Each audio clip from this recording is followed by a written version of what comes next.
Property owners around Norman vowed to fight to the end to stop a turnpike expansion effort they say will not only take their homes, but hundreds of others. Those property owners are embroiled in lawsuits against the Oklahoma Turnpike Authority, a dispute that extends all the way to the state Supreme Court. Steve Shaw is here to tell us more. Steve? Jason, in February, the state and the Oklahoma Turnpike Authority, or OTA, unveiled what they call Access Oklahoma. It's a turnpike expansion plan that would spend $5 billion over the next 15 years to widen existing turnpikes and to create new routes. The governor and other state leaders call it a bold plan that's needed. Critics call it something else. Randy Carter has lived about a mile west of Lake Thunderbird for more than 4 decades. He says when the state announced plans to build a South Turnpike expansion, it didn't take him long to figure out that red line just to the left of Lake Thunderbird on the map heading south goes right over him.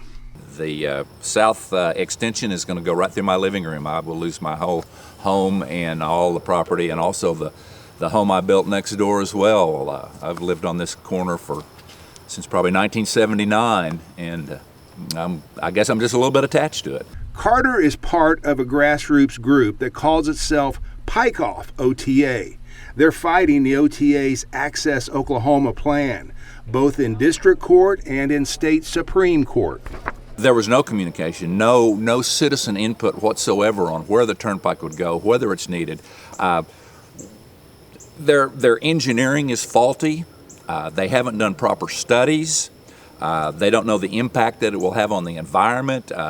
They say they don't know how many homes it will take. Well, we were able to look at the line they've drawn and get on Google Maps, and our people have found that they're going to they're going to destroy over 600 homes. Just south of Randy is University of Oklahoma anthropology professor Tassie Hirschfeld's home.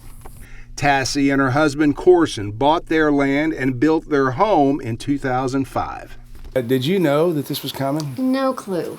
And we were very just militant about due diligence before we bought the acreage.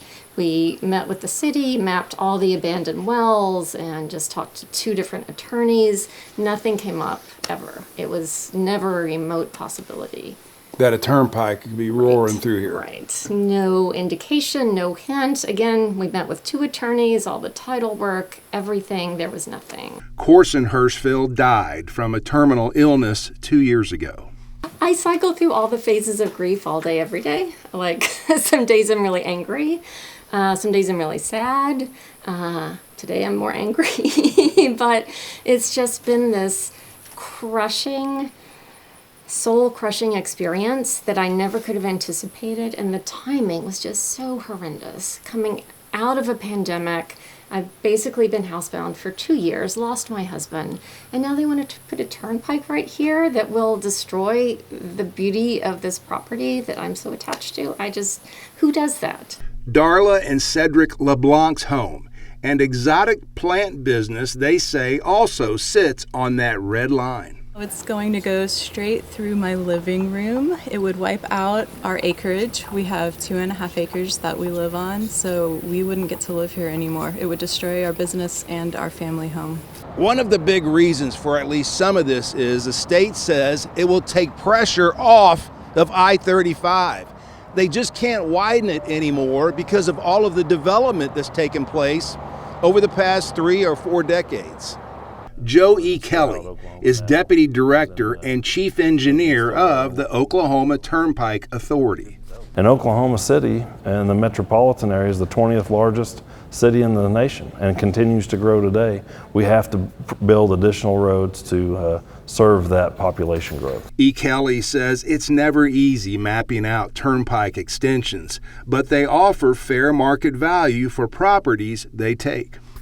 No doubt, I feel for the folks. I know they didn't anticipate this. Both ODOT and OTA have a long history of working really, really hard to do the right thing when we're asking an Oklahoman, somebody that we live in and around. I mean, we're Oklahomans too. we're asking them to make a sacrifice for the betterment of the state. Problem with fair market value is it's not the same thing as replacement value.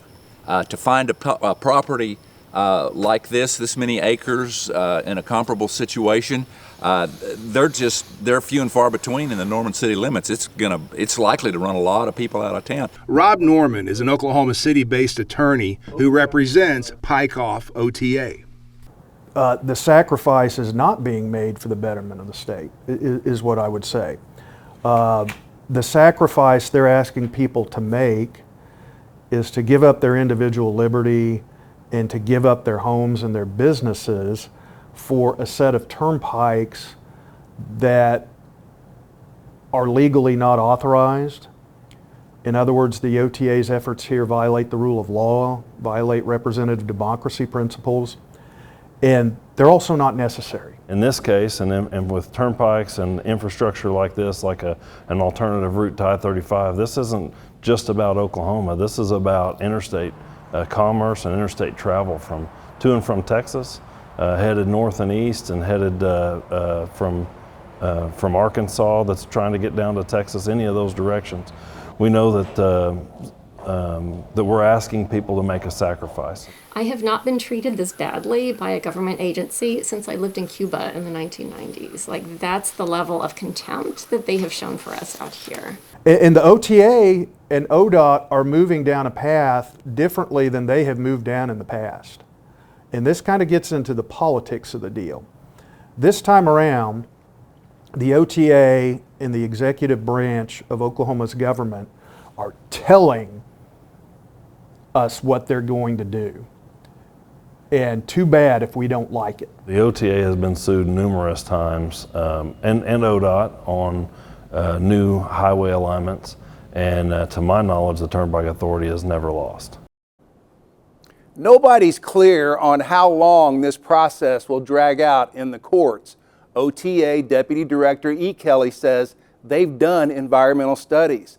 Another thing that is significant, he said the soonest they would start construction on the south expansion is another 8 years.